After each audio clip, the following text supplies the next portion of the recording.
پایه‌گذار و مدیر عامل شبکه اجتماعی فیسبوک مارک زوکربرگ میگوید که شرکت زیر رهبری او در حال رقابت با گروه‌های زیر نظر روسیه قرار دارد.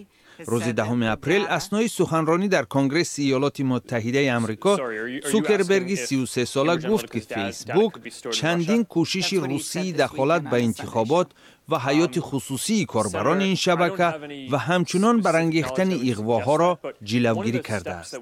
زوکربرگ با اشاره به انتخابات پرزیدنتی ایالات متحده آمریکا در سال 2016 اعتراف کرد که فیسبوک نتوانست از سوء استفاده شرکت کمبریج آنالیتیکا پیشگیری کند.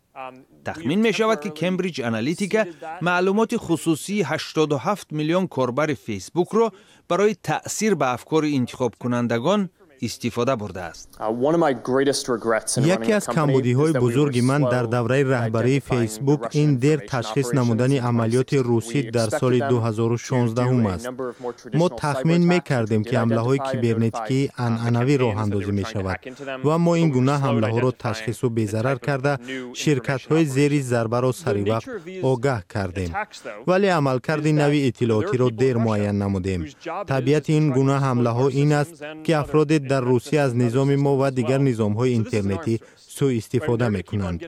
این مثل سبقت تسلیحاتی میباشد. آنها رشد می‌کنند و ما هم کارمان را بهتر اجرا می‌کنیم. از اینجاست که ما تا آخر سال روان 20,000 نفر را برای تأمین امنیت و نظارت محتوای شبکه سفربر خواهیم کرد.